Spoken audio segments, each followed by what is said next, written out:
He's over here. Anyway, we are going to give you all the experience of a discovery day here at our shop virtually. So I'll start off and talk a little bit about the history of the bikes, the design of the bikes, our engine, some of the design decisions we made, and then I'll hand it over to Devin to give you all a tour. So again, my name is Richard Worsham. I'm one of the co-founders of Janus Motorcycles. I do a lot of the design work, and I'll turn it over to Devin. Hello, I'm Devin Biek. I'm the other co-founder of Janus Motorcycles, and I do a lot of the product development, I do a little bit of design, and I look over the fabrication end. So we're going to talk a little bit about the history here and get you all started on the tour. So right behind me, I picked this spot, is the Paragon.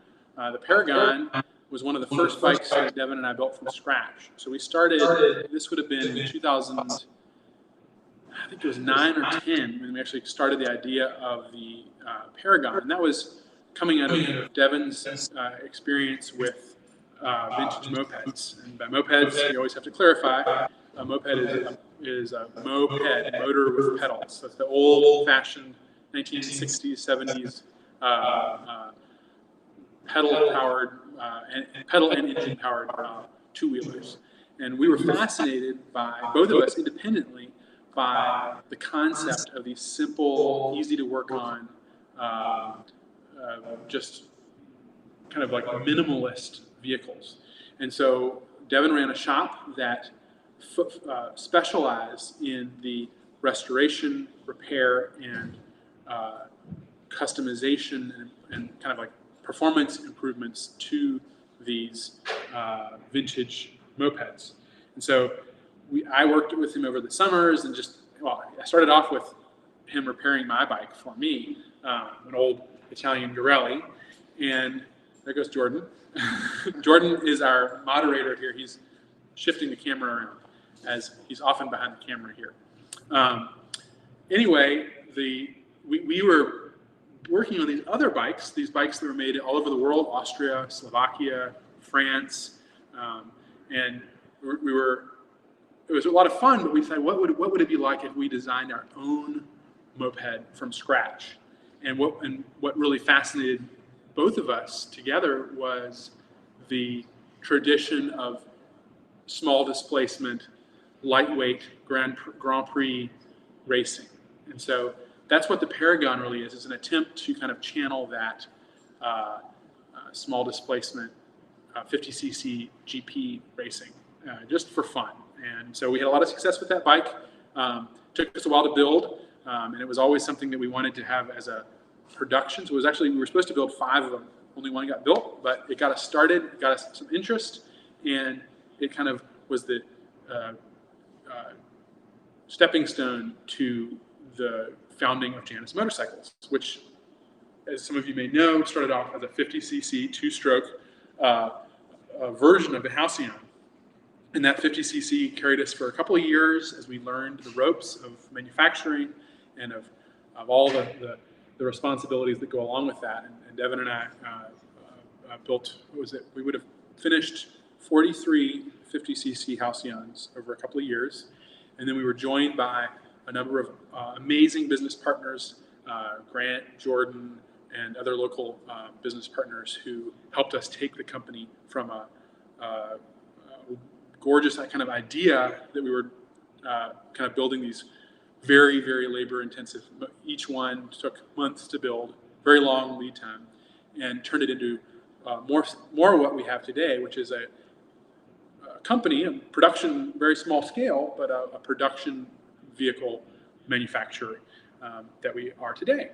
So the 50cc Halcyon was the starting point, but then then we at a certain point decided that we needed to really focus on larger scale production.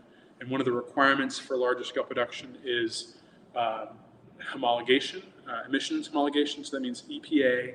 And right away, we decided we needed to do CARB, or California Air Resource Board certification for sale of motorcycles in California.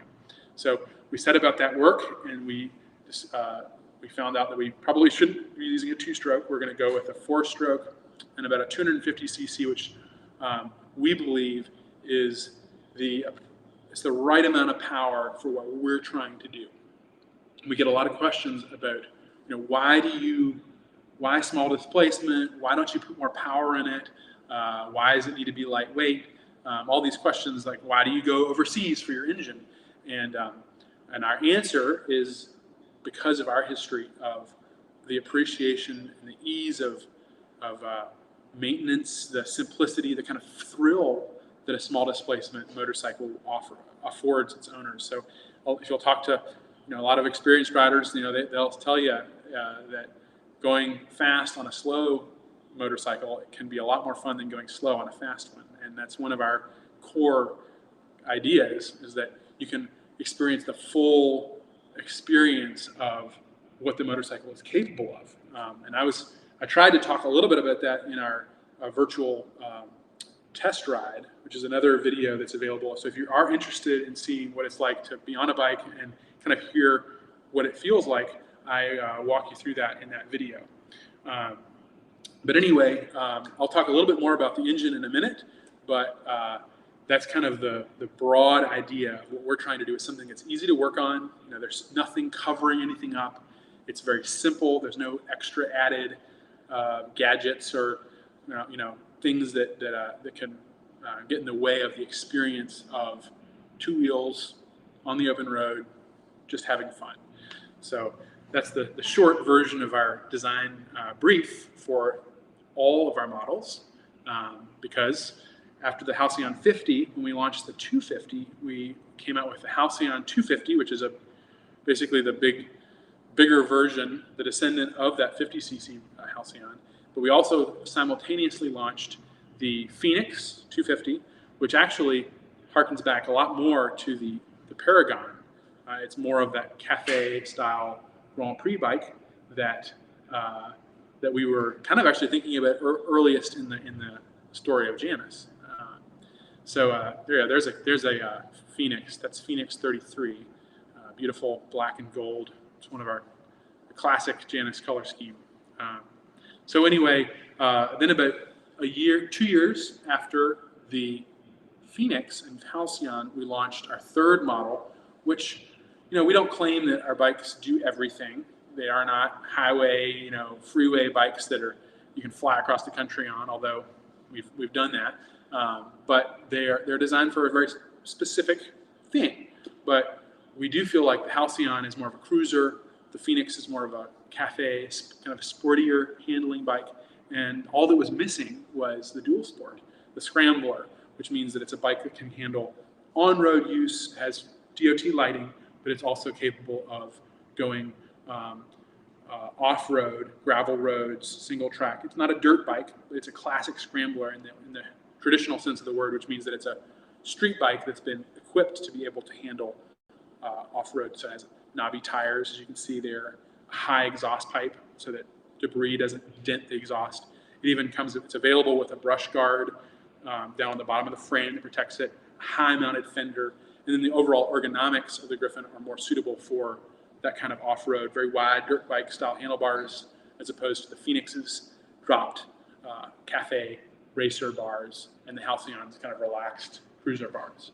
So those are our 3 models. If you want to check out more about them, there's a ton of information on our website, and we're happy to share. That's what we love talking about. So those are the 3 models we produce, and they kind of cover a lot of the different genres of 2-wheeled motorcycle travel. So the next thing would be the kind of the design we take to these bikes. What makes them really different from, I don't know, any of the universal Japanese motorcycles you see on the road, or the Italian or European bikes. And it's difficult to really say, what is so different about our design when the main thing is that we are so focused on a small, lightweight, accessible motorcycle. But part of that is is built into the actual aesthetics as well. And the aesthetics that we pursue, and Devin's going to talk a little bit more about the design of the bikes in terms of the, practical reasons for some of these design choices. But from the very beginning, being, starting off in a kind of manufacturing, custom kind of appreciation for the design of the bikes, we wanted these to be more than just another plastic, boring motorcycle. And so the whole design of the bike is about what we think is best about bikes, or what maybe bikes over the last few decades maybe started to miss a little bit as they got more and more powerful and more complex. So traditional tube frame, aluminum fuel tank, long history there, as little plastic as we can possibly get away with, just everything exposed. And so that means that when we design the way that all these functional parts like the carburetor and the exhaust and even the evaporative system that's required for California, or the brake lines, we take that from the very beginning of the design and we try and make it, you show it off. And that's part of the beauty of the bike. And so I'm always talking about the pairing of when you're able to match the form of a bike with its function, it's kind of what makes the motorcycle, at least in a way that cars kind of have ceased to be, or really any other machine. The motorcycle is like the ultimate expression of machine, because it's not just practical or boring or utilitarian. It also is capable of becoming a work of art, or being something that, like a lot of our customers say, well, today it was raining, but I just spent the afternoon in my garage looking at my bike. And I do that too. Like I walk in and I'm like, wow, that is just something about that. I really appreciate, just looking at the bike. And so that's what motorcycles are. Half of the story of the motorcycles is the whole experience beyond just, the numbers, the horsepower, or the braking, distance, or the, all the specs that the magazine lists, and oftentimes forgets about what it is to enjoy being out on two wheels. So, yeah, that's the design, kind of how the design plays in. And I know Devin will have a lot more to say about that. The next thing, and this, Devin will take over from me with this, but what we do here at this shop. So I'm sitting in the front window of our showroom. Devin's right over here, and we're looking out at a beautiful sunset. And this is it's a great, wonderful location to have a showroom, because we're one block off of Main Street. We're on 5th Street in downtown Goshen. We have, right behind us is our theater, which is being restored right now. Right next to us over here, we have our record shop, which is a fantastic location, which is connected to the local coffee shop, which is like a hub of Goshen. And then we're right behind it, City Hall, police station. We got our security over here. It's a wonderful place to be. It's a wonderful place to visit. We really encourage everybody, as soon as it's possible, to come and actually do a real discovery day, because there's nothing that really replaces seeing what we do here in person. A lot of people say, I saw the picture and they're much better in person, and I couldn't reinforce that more. So this is our showroom. What happens behind me, Devin's going to talk about more, but the basic idea is this is an assembly shop, and we have a whole network of local vendors, many of whom, just by chance, not because we set out to make a vehicle made by Amish people, but many of them in our area are Amish. We have the RV industry, we have the trailer industry, we have a lot of skills in terms of fabrication, and we have a wonderful, just amazing group of people that take just the most incredible pride in the work they do to make these motorcycles. When we ride them out and show them the bikes, they're just always astounded. So that's what we do here, is a lot of the assembly, pinstriping, and finishing that Devin's going to show you. And the last thing I'm going to talk about is the engine.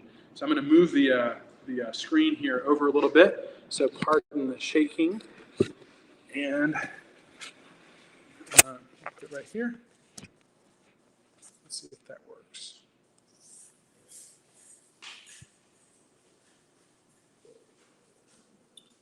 Perfect.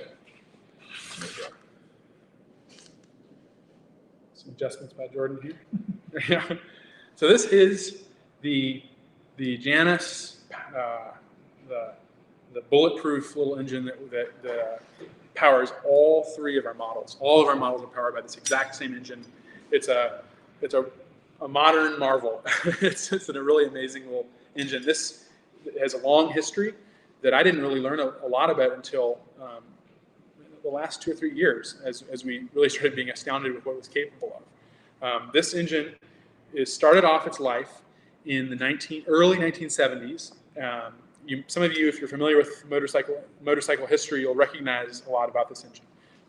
Its ancestor is the Honda CB125.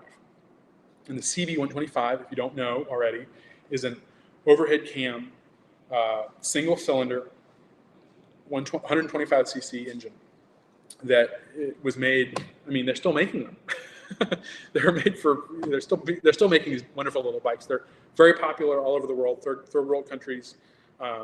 The goal with this engine, which is called the CG line, was that in the early 70s, the CB motorcycle line developed by Honda was not competing as well as their other 3 big Japanese competitors in the kind of like everyday abuse segment, which is where this engine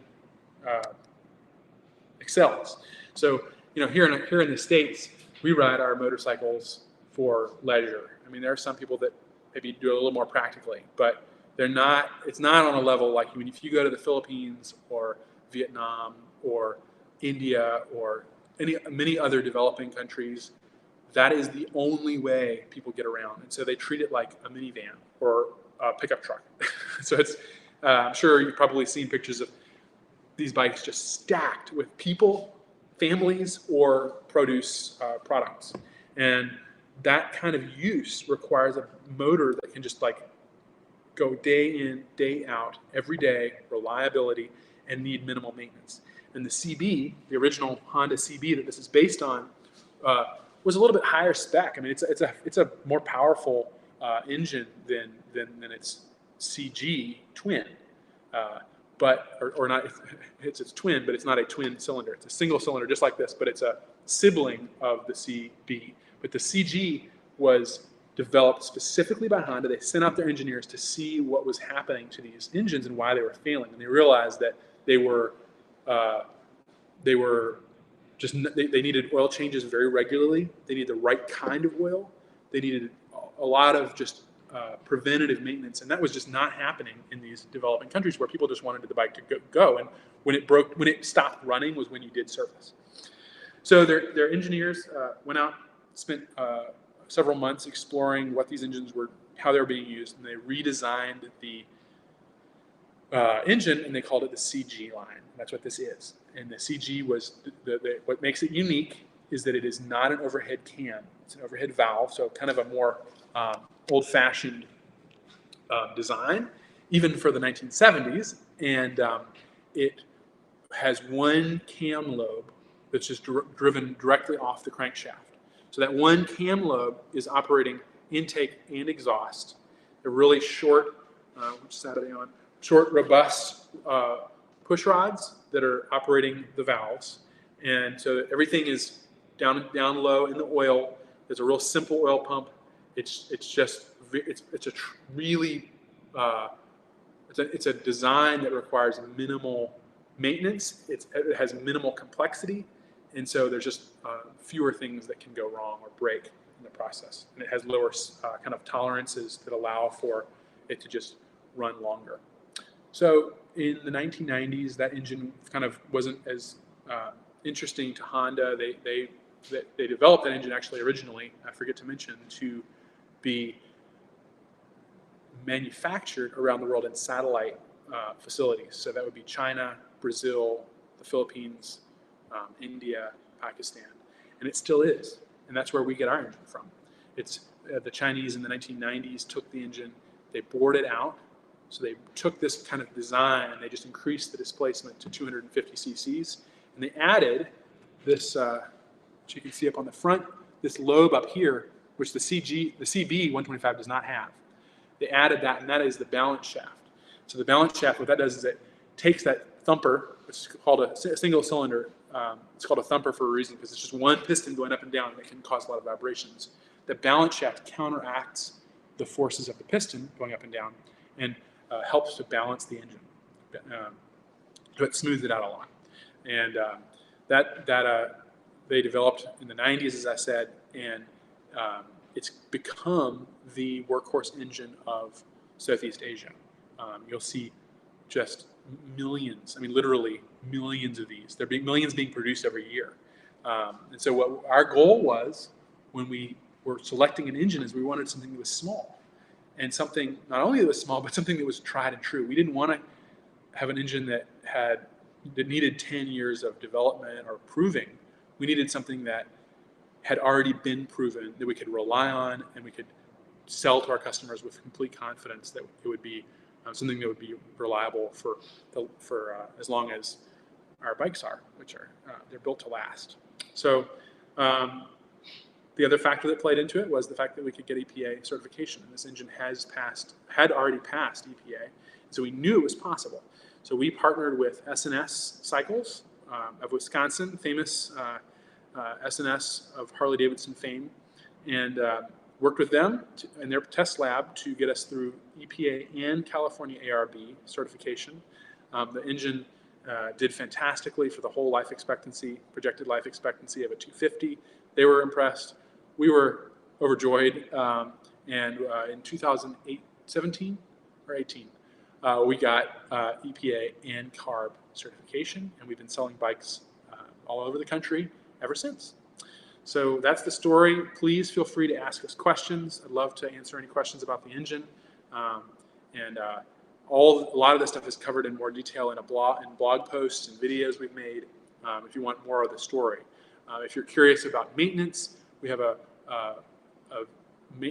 owner's handbook with service intervals, and we also have a whole YouTube library, which you can find right here on this channel, of all the how to service, do valve adjustments, and everything you need for the engine.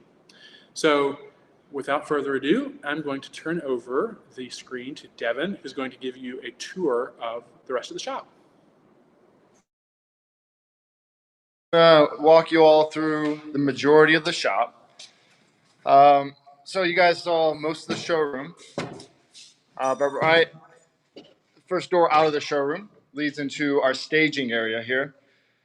And this is where we put the bikes as they've gone through what we call last chance certification.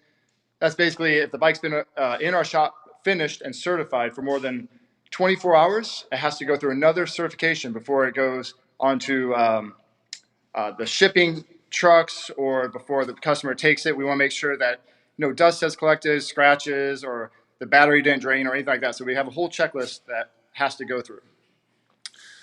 This is also a cool little map we have here. This map shows where all the bikes are. And you see there's a heavy concentration here in this region.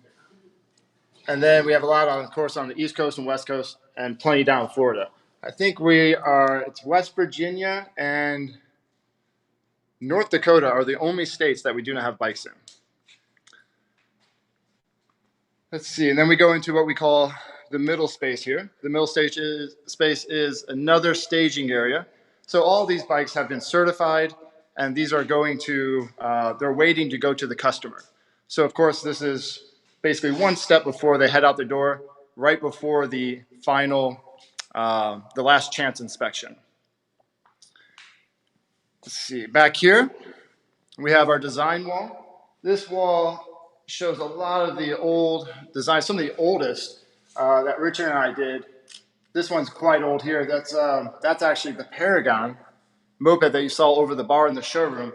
But if you look closely, you can see it resembles a little bit of the Halcyon with the solo saddle seat, the saddlebags, but then it has a little bit of the Phoenix in there as well.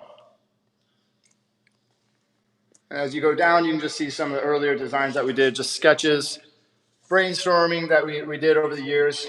Here's another very early one. And before we started Janus, we literally have the story of sketching out our dream bikes onto napkins over a couple beers. And that's how the dream of Janus really got started. Behind here, you'll see this is the offices. This is where Richard, me, Jordan, Grant, and then our operations manager, Jacqueline. She sits here, and she sees all the traffic going in and out throughout the facility. And now we're in, we call the back half of the shop, or the assembly area. This is where we have all the wheels. Our wheels come in fully assembled as rims, but they do not have rim strips, tubes, or tires on them. We do install those in-house. And so we have these sectioned off as rear rims and front rims. And then you see down here, we do have some that are set up, ready to go on the bikes. Here's our exhaust rack. We have our exhaust set up according to what model they are and also the finish. Because we offer brush finish, which if you look up close here, the stainless steel, the exhaust pipes are 100% stainless steel. And so you can brush them and they hold this beautiful finish for a long time, or you can polish them. And of course, once again, you never have to worry about rust when you're dealing with stainless steel. I'm going to go in what we call the supermarket. The supermarket is extremely simple looking, but very, very important room in the building. Tremendous amount of work goes into this place. And this is what we call the supermarket here. I'll show you over here. It's a very simple room. It's not large, but we call it the supermarket because this is where the builders actually will take a cart like this, and then they turn it into a cart like this. So what you see on here, this is parts that are picked from the supermarket, and they're going to go over to the build stands, which I'll show you guys in a little bit, but they'll go over to the build stands and build an entire bike out of it. So this room, this is where a lot of the pre-assemble, the time goes into parts pre-assembling them. And a lot of industries know it as sub-assembly. So this is a good example of what a pre-assembled part would be. This is a left handlebar switch, and it comes into us without this weather-resistant boot on it. And so for us to get the boot on it, we actually have to depin. See if I can get an image here. We have to depin all those wires, all 9 of them, slide the boot over, repin them, certify it, and then test it and certify it and put it back in inventory. And I would say the vast majority of the parts back here get some sort of pre-assembly process applied to them. Here's another one. This is just our footrests. This comes from our fabrication shop, and then we order in the cast piece here. And this is just the foot peg, and so those will get assembled onto the footrest and put into inventory. We have one full-time guy, Johan, who his whole task is just pre-assemble all the parts. So that way when the builders come into the supermarket, they can go through and pick the parts off the shelf, and they don't have to worry about if the part's going to work, if the quality is questionable or anything, because Johan does a tremendous job of going through every part and certifying it. Let's see, I'll walk you through the shelves here. So the first 2 shelves we just call them universal shelves. So every build will get a part from this shelf. And as you go down, the shelves break down into a little bit more specific Griffin and Phoenix. So that way, when they're building a specific model, they know to go directly to that shelf. Here's our leather section. This is all of our beautiful chrome tan leather. This is our saddle brown. And this is sewn by an Amish man that we actually found early on, probably 9 years ago. And his main job is welding at a factory, an RV factory. And then after he's done there, he goes home and he would make horse saddles and horse saddle repairs. And so we found him early on, and we've just been using him ever since. So he does all of our leather goods, along with all the bags. So the wax canvas bags that we sell, the rucksack, and the messenger bag. Here's our cables. Each one's labeled. Of course, we have part numbers and everything on every single box. So the build crew will just come back here. They'll pick the cables necessary for that specific model and put it on their cart. The middle shelf here, this is what we call overflow. So this is anything that hasn't been certified. Well, most of the parts have not been certified that go on this shelf. So this is a pre-assembled part that does make it onto the shelf. This is just a stock Halcyon solo seat. We put the springs on it in the bracket. That way the builders can just grab it and bolt it onto the bike, no problem. You can see our handlebars here.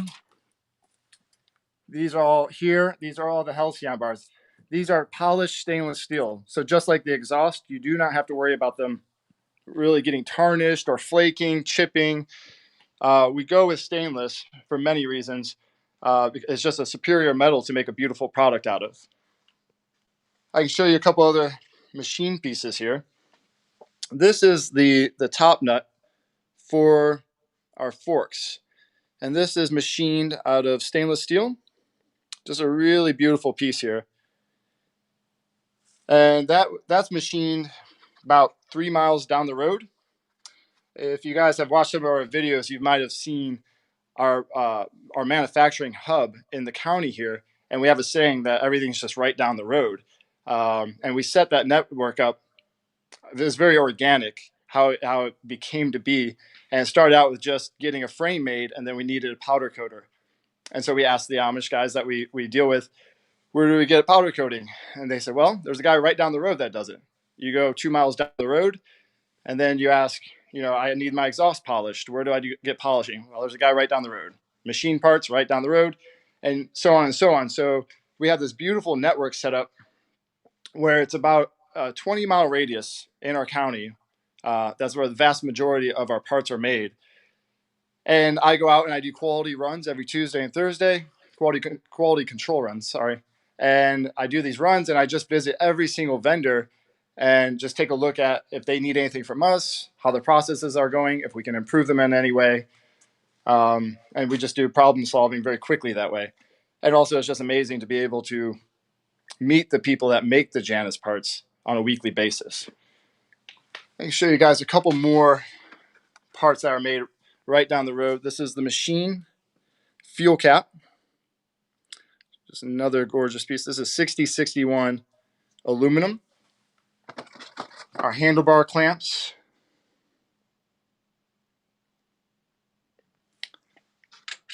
Let's see what else we got in here.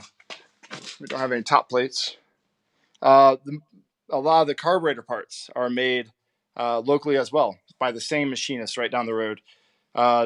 So we essentially are taking our carburetor and we use just the body of it. The rest of it we make. So we make the pilot jet, the main jet, air mixture screw, the carburetor slides, the components for the California carburetors, and the list goes on and on.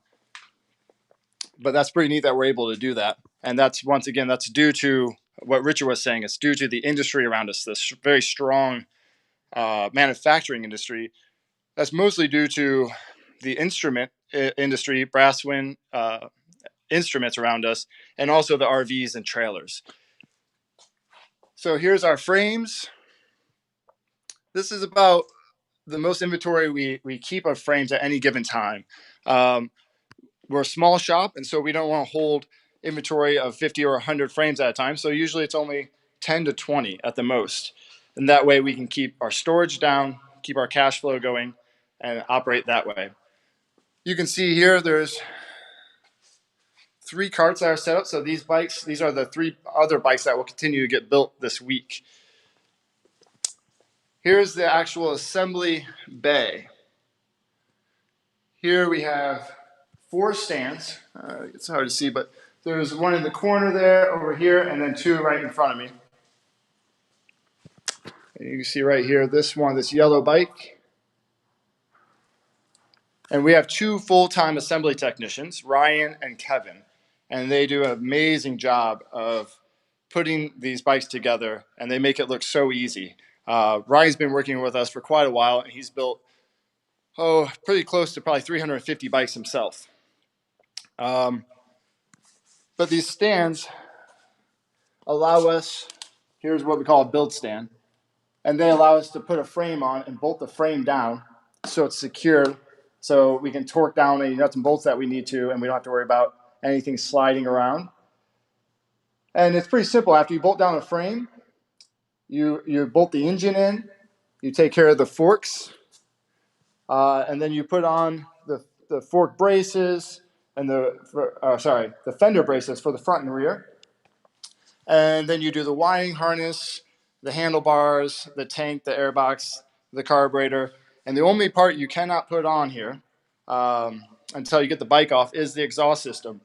That's just due to the stand getting in the way of the exhaust coming down. And then we manually take each one of these bikes off. It takes 2 people. So whoever's walking through, or it's often we get called upon, whoever's in the area gets called upon to help take the bike off the stand. This is what our organization looks like. This is where the nuts and bolts are. Our tools, the tool carts. We have one for Kevin, one for Ryan. And then we have these, which really help out. These are just lean manufacturing piece that we implemented. That way the builders just reach up over the bike, and they're picking the nuts and bolts that they need and the most common tools. So it's reducing steps back and forth between the tool cart and also the hardware cart. This is the build board here. So these are all customer build sheets that are waiting to be put onto the build stands. Right now we're doing, it's about a bike a day that we're building, and that means the bike gets built, it goes through a certification test, which I'll talk about in a little bit, and then it goes through the final inspection. And that's quite a lengthy process. So with the team here, there's about 13 of us. We're able to go through, and this team can get, right now, we're just shooting for 1 bike a day. Let's see, this is about the only complete bike, or mostly complete bike we have. But one thing I love talking about is the material that we use for the bikes. I've restored many, many bikes over the years, and I have a long list of pet peeves about what type of material is used and why they used it, and how it holds up to the test of time. And so Rich and I agreed that we want to, since we have the opportunity to make our own bikes the way we want to, that we were just going to not cut any corners and build with the materials that we really wanted to. And those are the highest quality. I mean, we set out to find some of the highest quality material that we could. And some of that is like the tank. This is an aluminum tank. We're one of the few manufacturers in the world that use an all aluminum tank. And so what's really cool about it is that this polished reveal that you see here on the deluxe version of our tank, that's actually just raw polished aluminum. And it goes through quite a process before it gets powder coated. We send it out for polishing, and then we bring it back here. We clean everything off, and then we lay down very special powder coat resistant or a heat resistant tape. And we lay that down, and then we clean the whole tank again, and we get powder coated. And when we come back, we peel the corner off, and we start with the corner. As we peel that tape off, it has that reveal.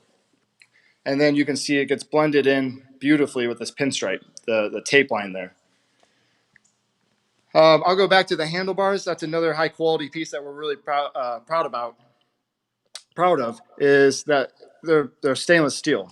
So you just don't have to worry about that flaking, the pitting, the chipping or rusting or anything like that. These will hold a shine for a very, very, very long time. The handlebar clamps, once again, these are 6061 aluminum. We've tried to swap out anything that's chrome on our bike with stainless steel. So like the headlight visors, we have numerous little machine pieces across the bike. Like these are our vertical, our fork pivots is what we call them, but that's machined stainless steel. Our axles are stainless steel. Once again, our full exhaust system, that is stainless steel, so you never have to worry about rusting from the inside out. We use high-grade leather. The rims are anodized aluminum, and we have stainless steel spokes, and the hubs are anodized aluminum. So once again, we really set out to just build our dream bike, and a bike that will stand up to the test of time. because there's nothing more heartbreaking than just seeing a bike that falls apart after 20 or 30 years and it's not usable anymore because the gas tank rusts out, the exhausts are gone, the rims are shot. So the idea was, let's just build the most quality bike we could. A big part of the design that Richard was talking about was the simplicity of the bike. I mean, just looking at our bike, you realize that there's nothing covering things up. We want everything to be approachable and understandable. We want everybody to know where the carburetor is, where the spark plug is, where the battery is. And so we just don't, we simply don't cover anything up. And we want to make sure we make the bike inviting to people who want to service their bike. I was never a mechanic before. I never even turned a wrench before I got into the vintage mopeds. And what I found was that I loved wrenching on the bike as much as I loved riding it.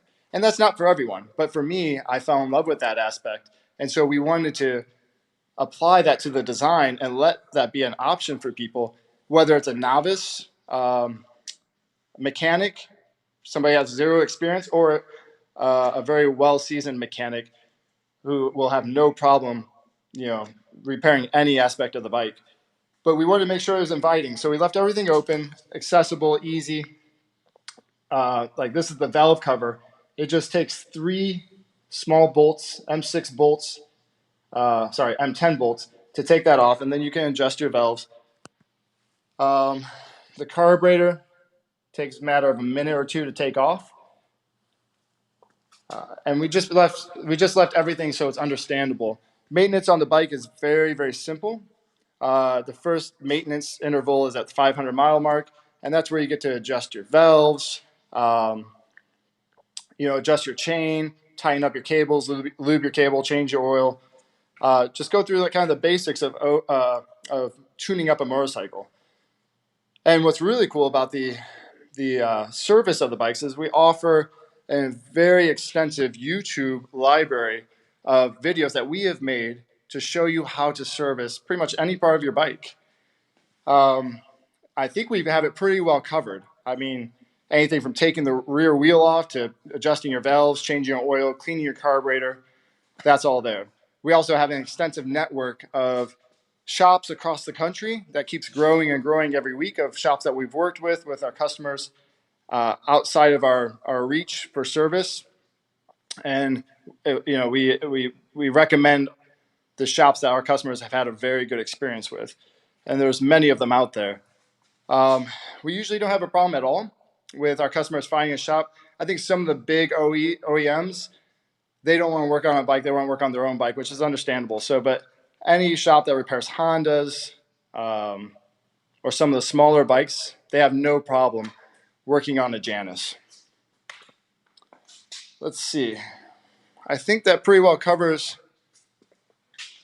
the bike here. I'll give you guys a little view with the tank off. This is still in progress here, but you can see this is our wiring harness, which is made here in the US, and it's made using very high quality parts that a lot of the big motorcycle manufacturers throughout the world use. We're using the same components. But this is what we call the electrical bracket here, and it just bolts in from the top. But what's neat about it for service is you can actually access everything from below. I'll go through the components here. This is your starter relay, and this is your main fuse on here as well. What's neat about this little piece is that there's always a little extra fuse. I don't know if we can see that, but there's a little extra fuse back there. So if you ever do blow your main fuse, there's an extra one on the bike at all times. This is your CDI box for your ignition. Here we have your high tension ignition coil. That's what speaks to your spark plug here. Well, the spark plug's there, but that goes on there. This is your regulator rectifier. And so that whole panel is just one big pre-assembly that we bolt onto the bike. Of course, it's been tested before it goes back into the supermarket. Oh yes, one thing I didn't cover was the finish of the bike. Not many people know this, but we actually use powder coat for everything. So not only are all the black parts everything like the frame and the swing arm and the forks and all the brackets here and braces, that's black powder coat. But the yellow, surprisingly, that's powder coat as well. And the reason we go with it is because it's extremely durable. It has many different characteristics compared to automotive paint. It doesn't have that, super high gloss showroom finish, but it really does have a nice overall aesthetic for these bikes. And once again, it's durable. It's going to last, through all the weather, stand up to the test of time. So that's why we use it. And surprisingly, it comes in many, many different colors. We offer 8 stock colors and then a plethora of pinstripe colors. So we'll see if we can get a good shot here. So this bike, this is our vintage red, and this has the double pinstripe option on it. And this is the black, and then we got the gold. And that's a pretty common pinstripe. Probably our most common color of pinstripe is the gold. Here's our, sorry, I got a little distracted here because these are so beautiful. But these are our axles that are made right down the road. We have our swing arm, our rear, and then the front axles. This is a stand that we have here. This is where we bleed the brakes. So the whole brake system is bled, pre-assembled, ready to go for the builders for the front and rear. And it's a pretty neat setup. Maybe one of these videos we'll actually go through and show you guys how it works. But you can go through and has a foot brake on there or a foot pedal so you can pump air through it and create a vacuum to suck all the brake fluid through the system and make sure that there's no air bubbles. It works pretty well. Here's our pre-assembly area. This is where Johan works. This is our tire stand. And this little area here, he doesn't have much space, but this is where he does all the pre-assembly. Like right now, it looks like he's working on pre-assembling the speedometers. So the speedometers come in and we actually cut all the wires to custom length, add different sheathing to it, add a bracket to mount it to the bike. There's a pretty extensive amount of work that goes into a lot of these parts to make sure that they have the right fit and finish and that they're compatible with our bikes and meet our standards. So last time, I don't think the Virtual Discovery Day did this bit of the tour. This is actually the pinstriping area. And Kelly is our full-time pinstriper and our shop floor manager. So she has a lot on her plate, and she does a brilliant job of doing our pinstripe. Here's another example of the double pinstripe. This has the gold and the bright red. You can see the leg shields that we have here. Here's the matching tank to the gold and red. So this is just the shelf of finished parts. And then over here, this is the shelf for incoming. And you can see Kelly labels each fender, just in case there's anything custom or different about it. Each fender will have a specific VIN on it. So this one's going to the 440th Halcyon that we've ever built. This one's 47, so that's probably going to a Griffin or a Phoenix. And then we have 48. So 47 and 48 are the same color, Phoenix or Griffin. All of our air boxes here, these are finished air boxes.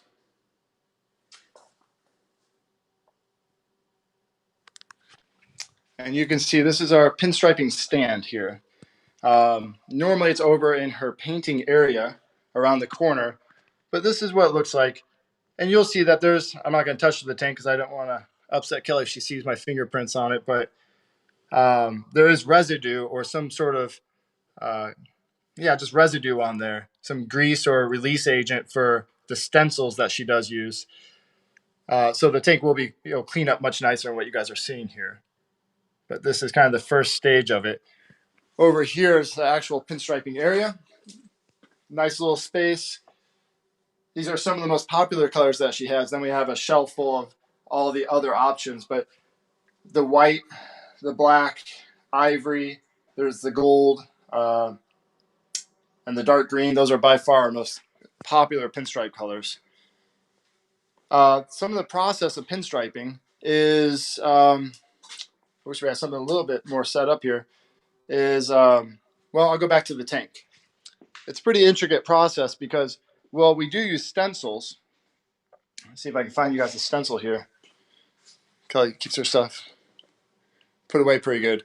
But we lay down a stencil, and then she'll go through and she'll actually, with a Scotch-Brite pad, she'll etch in between the stencil line, the negative area of it, and etch the aluminum, etch the powder coat to make sure that the one-shot enamel pinstripe paint that we use really bites in and holds on to the surface.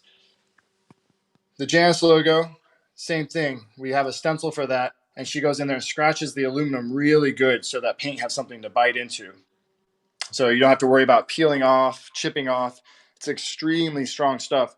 Designed, it's sign paint, so it's designed to stand out and, you know, against the sun and all the elements year after year after year. And then here is our testing facility. This is kind of a quirky little room. We put the, this is what we call the rolling road here. I'll go into a little more detail with this. And so we actually put a little road up there because we do roll a bike onto the stand, and the front wheel goes there, and the rear wheel will go on this drum. And this drum has pieces that we can bolt in to simulate different types of vibrations depending on which kind of testing we want to do. So each one of these little pieces here will bolt in. And then when the bike's on there, you flip this exhaust catcher up and the exhaust shoots right into there. And then we have an accessory that allows, if you're doing a high pipe on the Griffin, it catches you mount it up there and it catches the exhaust of the Griffin. And then this, of course, that goes into these tubes, which are vented outside by a powerful fan. So this is where the testing is done, and Cameron does a really great job. Each bike is very, very thoroughly tested. I mean, there's a whole checklist from the builders, and then Cameron himself has a whole checklist that he has to go through for each bike. Each bike gets tested for, you know, if there's any rattles, vibrations, and then 5-gas. So every single bike actually gets hooked up to our 5-gas analyzer. And we make sure that the engine's running right, because if there's any valve issues or compression issues or anything, which we haven't had, but if there is any of that, or carburetor issues, it's going to show up on our 5-gas analyzer. So he goes through a whole checklist with that, certifies it on the test bench, and he goes through a whole heat soaking sequence of the motor, because these are brand new motors. And so he has a whole process with a stopwatch that he goes and warms them up, takes them certain RPMs, brings them back down, goes back up to a certain RPM, brings them back down, and really does the initial break-in of the motor for the customer, because it's so crucial. That first startup and the first 20 minutes of revving the motor is very important. I think that's pretty much it of the testing room. After Cameron certifies the bike on the test bench, he will actually take it out to our garage bay and hand wash the bike, and then he brings it inside, blows it off with compressed air, and then he'll detail the bike with a microfiber and wax. And so at that point, he's looking for any imperfections at all, anything that maybe got scratched during the assembly or something that just got missed. And so he's just going over it with a fine-tooth comb, ensuring that there's nothing wrong with it, because he is one of the last people to sign off. He is the guy who puts his signature on the paper saying, this bike has gone through all the test requirements that we have set up. And thought he was telling me I had like 2 minutes left or something. He was giving me a peace sign. But after it goes through all, he signs off, and then there's that last chance inspection. That's really the last time that we usually see the bikes. And there's multiple ways that people pick up their bikes. Quite often, we ship them with a shipping company, where it's a specialized motorcycle trailer. That's all they do is ship motorcycles.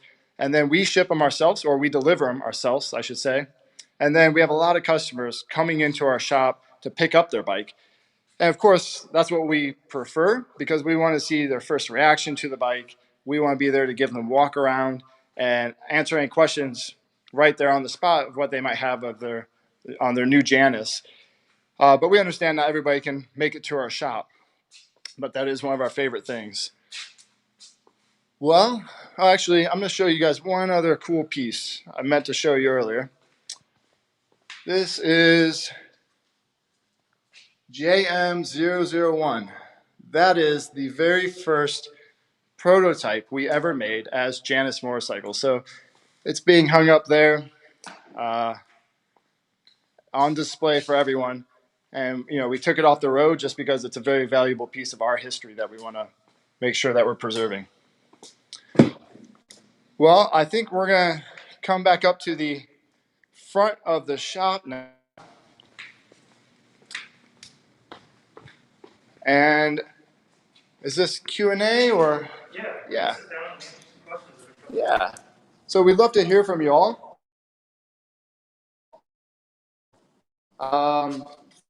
Any questions you might have for us? Actually, I better. There we go. Welcome back. I hope you enjoyed that in-depth tour of the shop. And yeah, as Devin says, we're excited to answer any questions, especially anyone that I haven't answered in the comments. I have a couple here that I wanted to go over before we take any live. Does the Phoenix have less rake than the Halcyon? Is it just a different suspension changing the geometry? That's a really good question because it brings up something I didn't talk about earlier. I don't know, Devin may have gone over it in some level, but the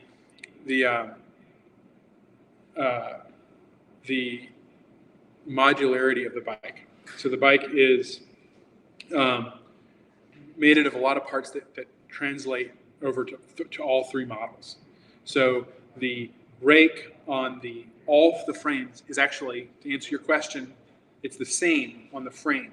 However, the Halcyon is actually angled back so that it has, so even though the front half of the frame is identical, the rake, as it is an effective rake on the bike on the road, is increased by about 2 degrees. So that's why if you ever come in to take a test ride, you will notice that they really do handle differently. The Halcyon is much more stable. It tracks better than the Phoenix. The Phoenix is more on the nimble side, just like the Griffin. So the Griffin and the Phoenix have the same. But it's kind of fun because we've been able to do it all with the same frame, with the same welded angle relative to the frame. Please comment on carrying passengers.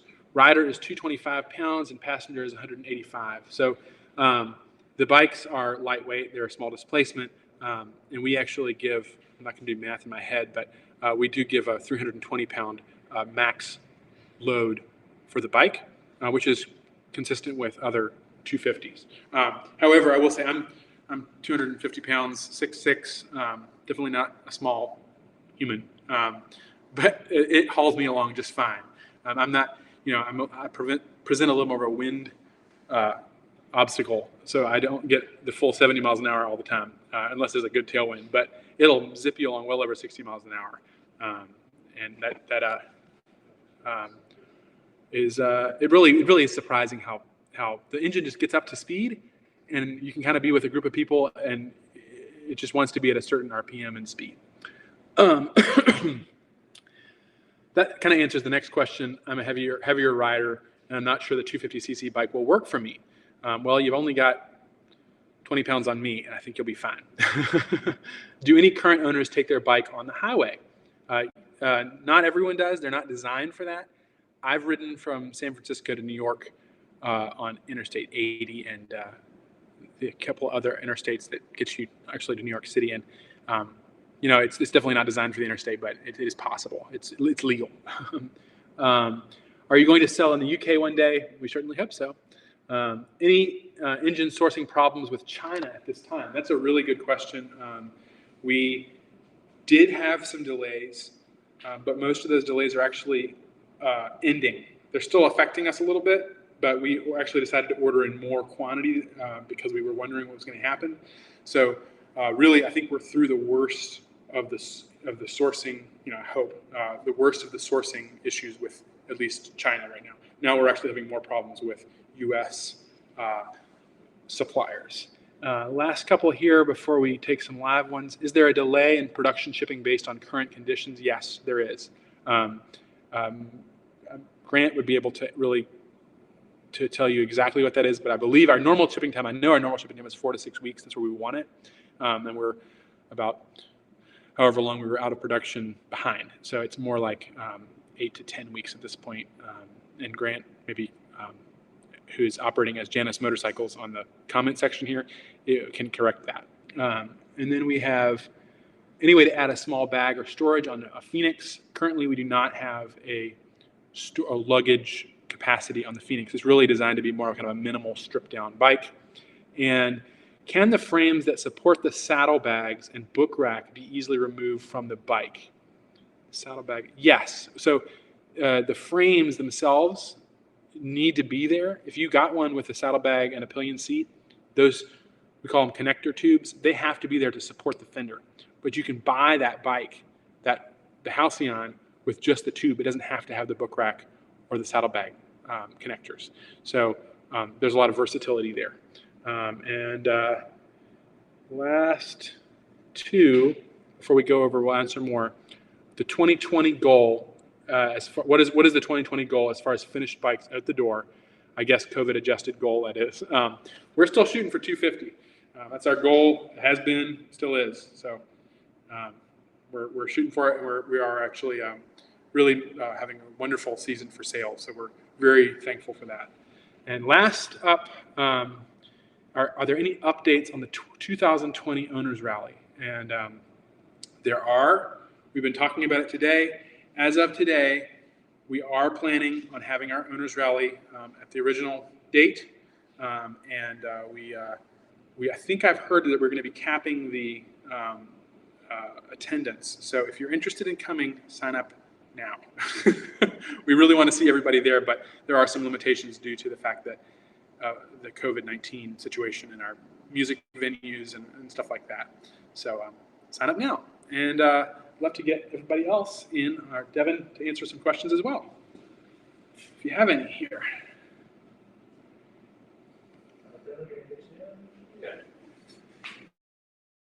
Let me take questions here. How many miles on average for a valve adjustment? The first valve adjustment is at 500 miles, and after that, it's about 1,000 mile intervals after that. And the valve adjustment, I don't know if you saw me go through the valve cover, but with a little bit of practice, it's really just a 10-minute job. It's extremely simple. And really, we want to support any owners that feel inclined to work. We want to help them through that. So if you are one of our owners or soon-to-be owners or future owners, and you get to a point where you want to work on the bike, but you're not sure how to do it, call us. Send us an email. We're more than happy. We have a full-time service technician.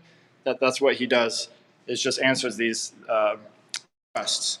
Let's see. Can the leg shields be added after the sale, or the frame needs more than just a bolt-on? Yeah, the question is, can the leg shields be added after the sale, and are there things... Or does it need... Sorry, computer's Can they be far added on after? Yeah, they can be added on afterwards. That's not a problem. So leg shields are a very simple add-on. They do require the highway bars.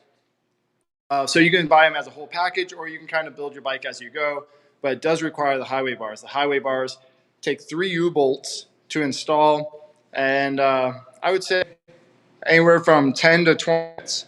And then the leg shields will take another 15 to 20 to install. Same with the backs that go with that are an option to update your leg shield as well. Curious what engine. What are the basic tools you recommend for service? Oh yeah, basic tools for service. Feeler gauges are one of them. A spark plug wrench, a 10 millimeter, and 10 millimeter socket, a Phillips, and a flathead. Basics. Yeah, those are the basics. I mean, it's amazing how far you can disassemble one of our bikes with just tools. So that should get you pretty far. Where do we stand on ethanol fuel? Oh, the ethanol fuel. Yeah, that's a common question we get.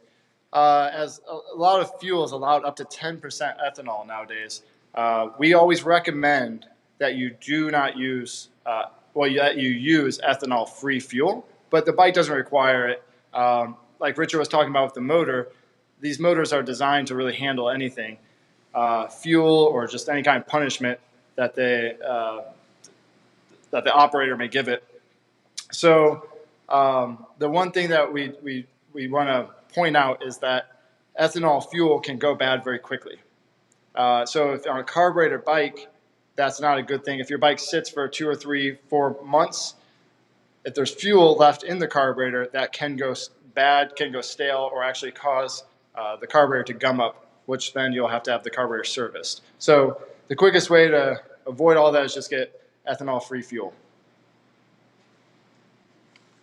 Have you seen any other questions, Richard? Yes. It does not come with a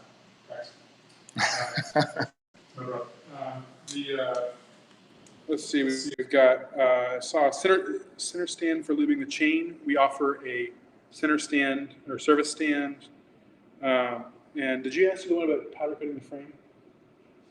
No. Okay, so will you eventually offer powder coating the frame to match the tank and fenders? As of right now, we do all we call them the black components or the production components in one color, and that allows us to keep our cost where it is. If it would be really complicated to be doing that. So we don't really have any plans to do that right now. There may be some kind of limited edition bike we would come out with and be able to plan for. Is there any talk of designing a rear fenderless cowl for the Phoenix? We have a sort of a saying here that if it doesn't have a fender, it isn't a motorcycle. Maybe that might make some people mad, but we like fenders, so probably not. Maybe some kind of a reduced one would be something that you could customize. Wayne Elliott, one of our customers here. Hey, Wayne, he says, curious what engine weighs without exhaust, carb, etc. I don't have an actual answer for that one. Like, I believe it's probably in like, what, probably 50 pounds, something like that. Somewhere around the 50 plus. I carried this one up here, just, walked up to the front counter to show you all. Let's see.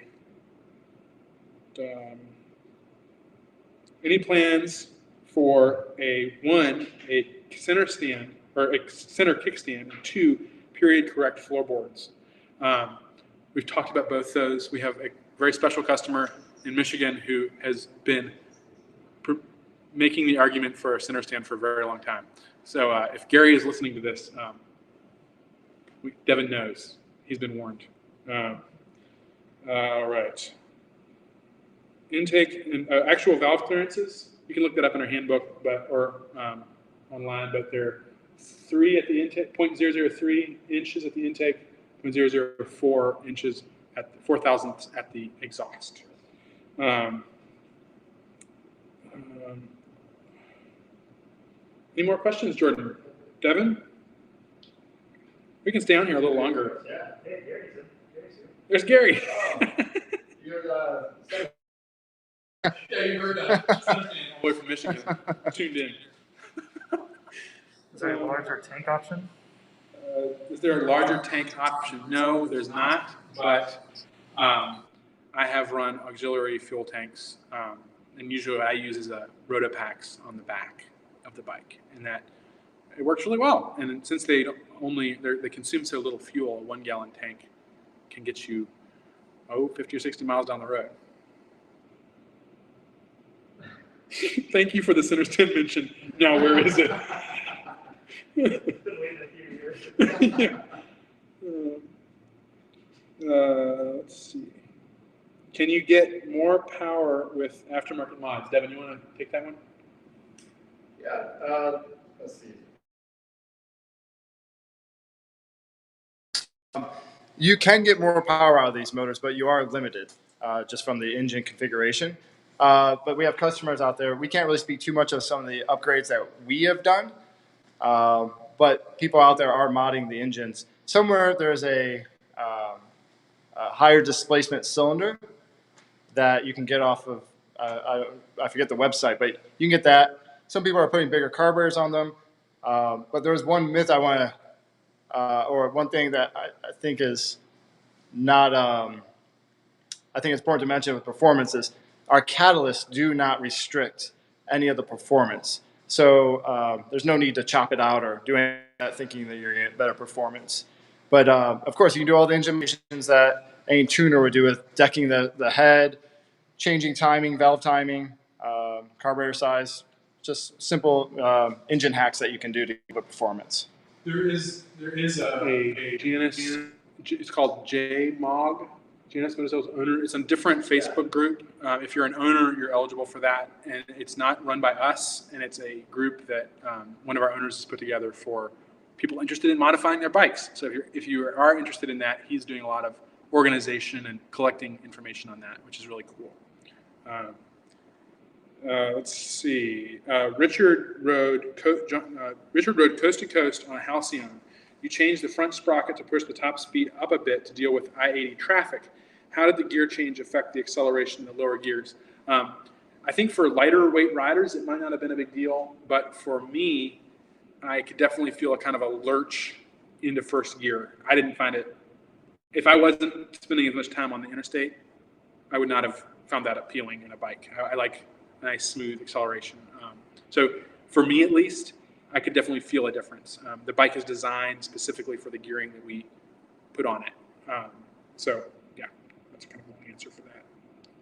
Yeah, Bruce Stevenson asked JMOG on Facebook, and yes, it's on Facebook. JMOG is the name of that group, the tuning and modification.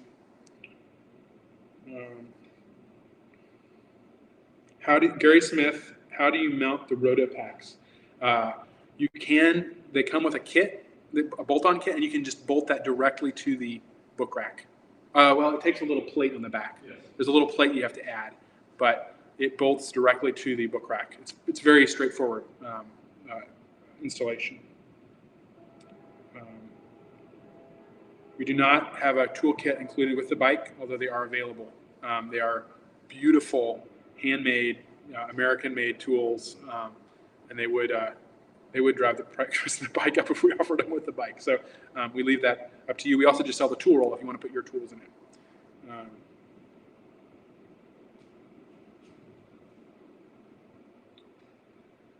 Is gearing different across the three models, and how do the knobby tires affect the acceleration? Yeah, great question. Yeah, the gearing is the exact same across all the models. We just find it's best suited, all three models are best suited with that gearing. That's also what we did test, went through our EP with, so we're certified gearing.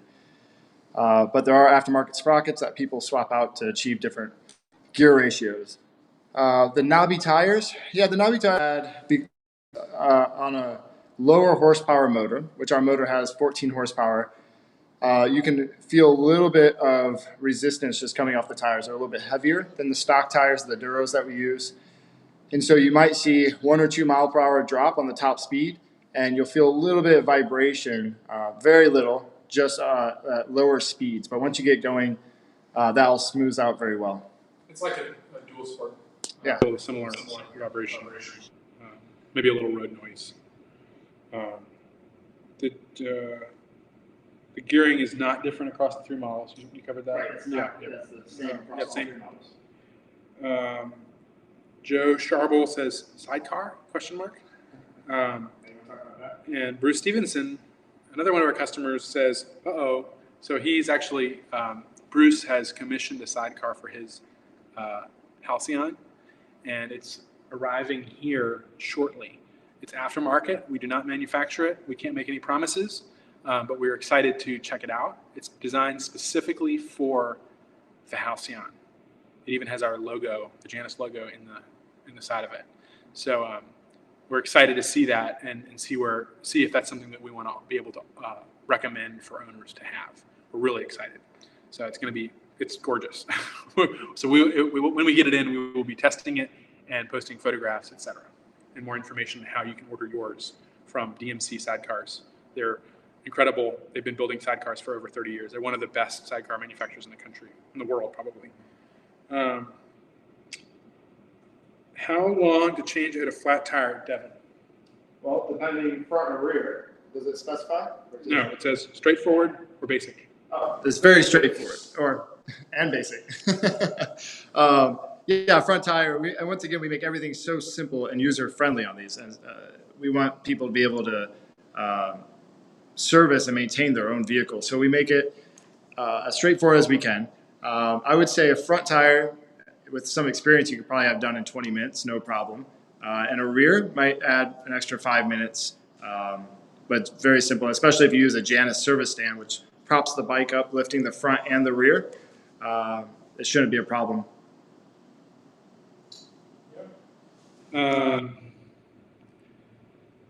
Let's see, what other good ones? Can a tachometer be added? Yeah, you can add a digital tach.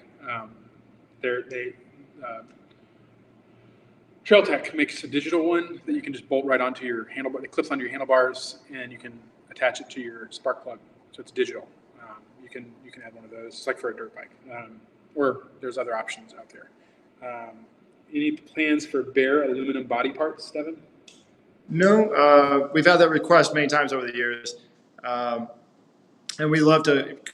The only bare part that we really allow on the aluminum is the tank, the deluxe fuel tank upgrade option. But we really try and powder coat to preserve the aluminum, and that would be a custom option that at this moment not really interested in doing. That same thing with the engine, it's painted for durability. Can ride height be adjusted for shorter riders? Devin? Yeah. So the Halcyon cannot. That's a hardtail. So the seat height is fixed on that. But the softtail models, the Griffin and the Phoenix, we do offer a lowering kit, which you can lower both models 1 inch. And then we've done a number of seats where we actually remove some of the foam of the seat to lower it another inch. So a 2-inch drop over seat height is a pretty substantial drop, and that's something we do offer. Can parts be bought from us, like tire, rim, new exhaust? Yes, we carry all parts. We build them, we manufacture them, so we have everything available. So if you ever need a spare part, you can buy that from us. We don't sell fuel tanks to random people to put on their Harley Davidson, but if you have a much Janus, we'll sell you parts. We don't know on the cost of the sidecar. It's a really well-made American-made product, so it will be well worth it, I'm sure. Can you give the number of bikes produced per model, Devin? What are we on now? The Halcyon? Broke 50 on the Phoenix. Yeah, so we just got over 50 Phoenixes. We're just, I'm going to need some help on this. 450 plus Halcyons? We got 450 plus Halcyons out on the road of the 250s. And then, of course, there's 43 of the 50cc ones that we started with. And then the Griffins, are we in the 60s yet? That's why I got yeah, I don't know, actually. We're selling, the Griffin is catching up.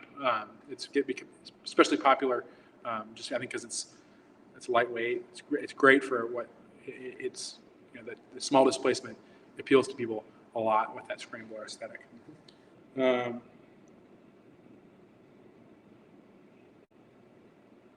we go. Production. What number are you producing now? So we kind of told you we're in the 450s with the Halcyons, and those are the numbers with the other bikes. And if production is speeding up, how are you ensuring quality control? I'll let Devin take that one too. Yeah. We talked a little bit about that earlier in this feed, but every single bike goes through a very extensive quality control process with the components before they even go into our supermarket. And then as they get put onto the bike, the builders go through a very extensive list of torque specs, they check off pretty much every nut and bolt on the bike. And then there's certification testing for the 5-gas, the test ride, the bench testing, the wash and detail, and all the aesthetics of the bike. But as we scale, that process is just going to scale. It's going to be the same process. Because one thing we're looking to do is probably scaling up production slightly and slowly to catch up a little bit with the delay that COVID has caused us. So yeah, I think we're just going to be keeping the process the same across the board. Once we get to a certain point of 10 plus bikes a week, we're probably going to have to look at that again. But for now, it's just going to stay the same with our quality control process that we have in place. I would add that scaling up is not something that we take lightly, because it's really it's a good question, because it does stress out a system if you're familiar with manufacturing. So our plan is, we're not going to just jump right into it. We have a pace. We've had some questions about lean manufacturing here as well earlier, and the tact, the rhythm that we follow, that we're learning about as we learn about lean manufacturing, is we're just getting kind of understanding that 5 bikes a week, 1 a day, is where we are capable of right now. Those carts that you saw in the back that Devin showed you, those were all built last Friday for this week. So to get us to even to going to 6 bikes a week is going to, it takes planning ahead. Right now we're trying to make sure our purchasing is happening fast enough and in time so that we can scale up to 6. Because the worst thing that can happen, and we've done this in the past, is you scale up all of a sudden and then you run out of parts because you built all the bikes, and then it might as well not have happened because you're waiting and it's inefficient. So our goal is to be going up to 6 and then 7 bikes over the next couple of months, and that will help us to bring that lead time down. But there's only so much we can do. We're such a small outfit. We want to make sure that every single bike we build, we're just as proud of as the last one. So bear with us. We're in full production. Everything is moving really smoothly, and we're excited to get to the next bike. I should add that Grant says that we are at almost 500 Halcyons. So we were undershooting the mark there. We're still in the 40s with the Griffin.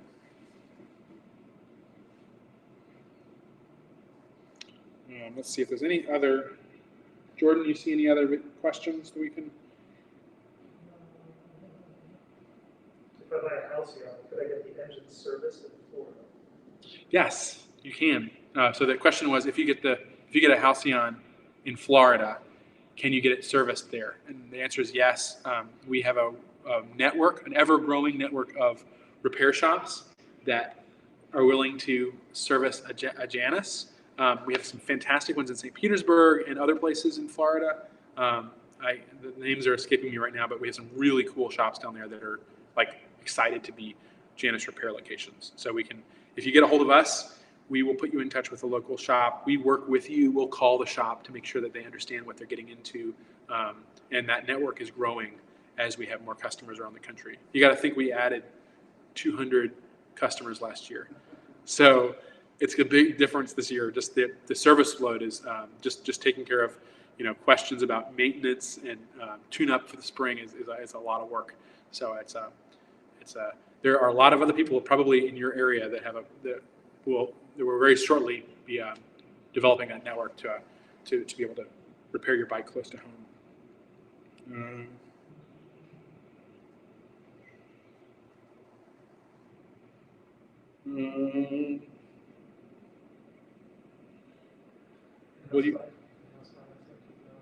What's that? In-house financing.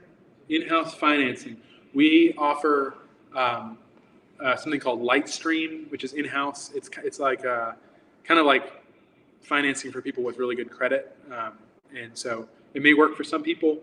However, if you're more like us, probably the best thing to do is your local credit union and doing a loan through them. And then we've had that happen a lot. So we were very familiar with knowing what the paperwork that your bank will require and working with them to make sure that they're comfortable with the loan.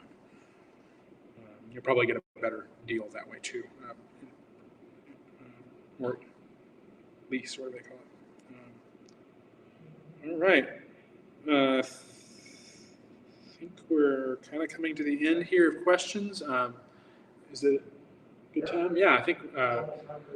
Yeah, it's almost 9:30. We really appreciate everybody joining and asking all the questions. And the great thing about these virtual Discovery Days is that you can come to them all if you want to, wherever you are. So we'll be having more of them in the future. We're going to try different times. This was an experiment to see mainly if folks on the West Coast would be able to get on a little more easily than 9 o'clock in the morning here, Eastern time.